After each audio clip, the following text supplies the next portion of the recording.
éternelle. Après avoir franchi cette porte, les vertueux séjournent au paradis où les bienfaits sont magnifiques. Les enfants qui meurent en bas âge entrent directement au paradis. Et ils ont pour privilège d'avoir la possibilité d'intercéder en faveur de leurs parents. Bilal, notre prophète a-t-il laissé quelques conseils à Anas? Non? C'est Zainab, voilà Anas qui nous en parle.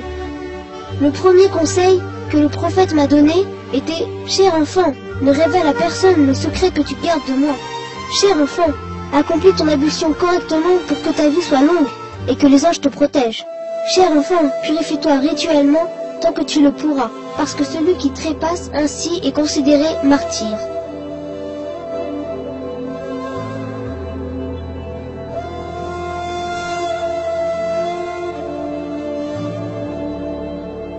Cher enfant, prends la peine d'effectuer ta prière rituelle continuellement.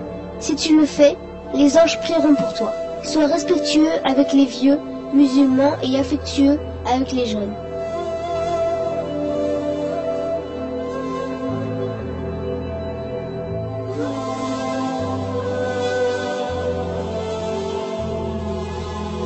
Cher enfant, ne te retiens pas de lire le Coran, parce qu'il revivifie les cœurs morts et préserve l'homme du mal. En plus de tous ces sages et profitables conseils, notre généreux prophète confia à Anas d'autres recommandations. Cher enfant, essaye de passer ta journée et de la finir sans rancune contre personne. Si tu réussis dans cette mission, tu t'en sortiras facilement le jour du jugement. C'est cela ma sunna. Et celui qui l'apprend en exemple et vit avec me rendra heureux. Et celui qui me rend heureux sera mon compagnon au paradis. Avez-vous pris conscience de la nouvelle extraordinaire dont le prophète nous fait part? Celui qui imite le prophète dans sa sunna sera avec lui au paradis. On va expliquer à nos amis ce que veut dire sunna. La sunna est l'ensemble des paroles et du comportement du prophète Mohammed que tout musulman sincère se doit d'appliquer. Si tu veux bien, on va citer 3 sunnas à nos amis, mais à condition qu'ils les appliquent dans leur quotidien. Quand on entre à la maison, on doit saluer nos parents, nos frères et sœurs, en disant « Assalamu alaikum », paix soit avec vous. On doit se laver les mains avant et après avoir mangé. On doit dire, avant de commencer à manger, « Bismillahirrahmanirrahim », qui veut dire « Au nom de Dieu, le clément, le miséricordieux », et on doit manger avec notre main droite. Notre cher prophète a de merveilleux souvenirs avec ses 2 petits-fils, Hassan et Hussein. Oui, le prophète chérissait énormément Hassan et Hussein. Il les embrassait et les prenait dans ses bras et disait « Ces 2-là sont la douceur de ma vie ». Et il invoquait Allah souvent en disant « Oh Allah, j'implore ton secours, protège ces 2 enfants du mal, de Satan et du mauvais œil. » Le prophète les aimait beaucoup et il allait avec eux en randonnée en les portant sur ses épaules. Quand il allait à la mosquée, il les prenait avec lui et il les observait avec bonheur en train de s'amuser. Un jour, les petits-fils de notre cher prophète, Hassan et Hussein, s'étaient perdus. Le prophète et ses compagnons se mirent à leur recherche. Ils les trouvèrent au pied d'une montagne en train de s'étreindre de peur à la vue d'un serpent géant. Le prophète arriva à temps et put les sauver.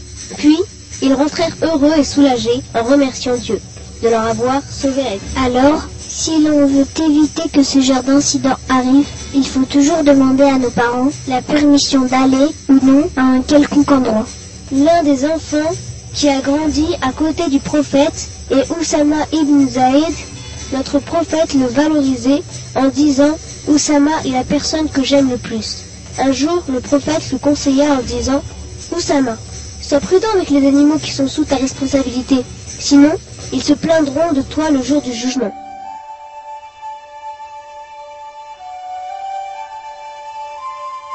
Chers amis, on doit être très prudent avec les animaux, surtout les animaux domestiques.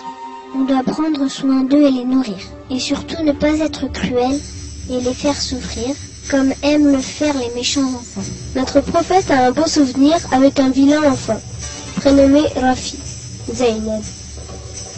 Un jour, quand les palmiers commencèrent à donner leurs fruits, Rafi jeta des pierres vers les branches, essayant de faire tomber quelques dattes. Le propriétaire de ces palmiers le vit, l'attrapa et l'emmena chez le prophète. Qu'avait fait Rafi en voyant le prophète?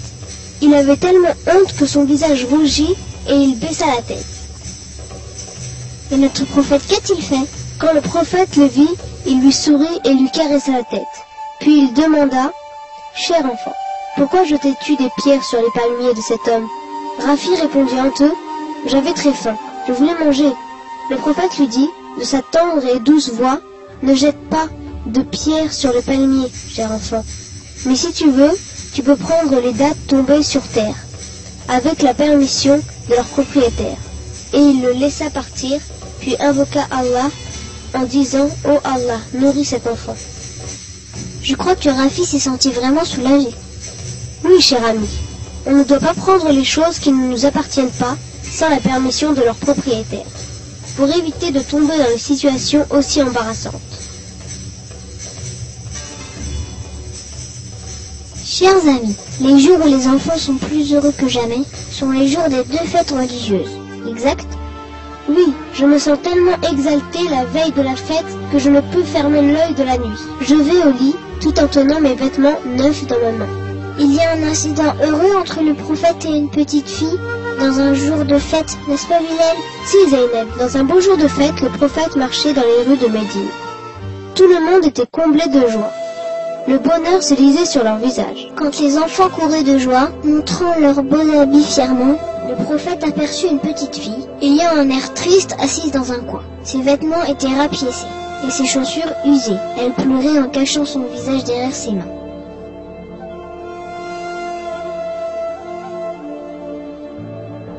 Quand le prophète vit cela, il se dirigea vers elle et lui demanda d'une voix douce et compatissante, « Cher enfant, pourquoi pleures-tu dans ce jour de fête ?» La petite fille répondit sans le regarder et sans savoir à qui elle s'adressait. Elle dit, « Je me suis rappelé mon père et cela m'afflige. À la fête de l'an dernier, il était avec nous, mais cette année, il ne l'est pas parce qu'il était allé à la guerre avec le prophète. Il combattait l'ennemi à ses côtés et tomba martyr. N'importe quelle fille à ma place pleurait. Le cœur de notre prophète foisonnait de grâce et de compassion. Il lui caressa la tête. « Essuie tes larmes, ma fille. Vas-y, lève ta tête et écoute ce que je veux te dire. Veux-tu que je sois ton père? Fatima sera ta sœur et Aïcha sera ta mère. Qu'est-ce que tu en penses ?» Ces mots frappèrent la fille. Elle leva la tête et s'étonna, en voyant que la personne à qui elle parlait était le prophète. Alors elle accepta sa proposition sans hésitation. La fille accompagna le prophète à sa maison, en lui tenant sa main sainte. La famille du prophète l'aima beaucoup. On l'avait débarbouillé le visage, lui avait donné des vêtements tout neufs, lui avait donné à manger. Puis elle était sortie jouer comblée de joie. Elle était tellement heureuse que ses amis lui demandaient « Qu'est-ce qui t'est arrivé ? Pourquoi es-tu si heureuse ?» La petite fille répondit « J'ai un père maintenant, et il est si gentil. J'ai une mère Aïcha et une sœur Fatima, qui me peignent les cheveux, et me donnent des vêtements neufs.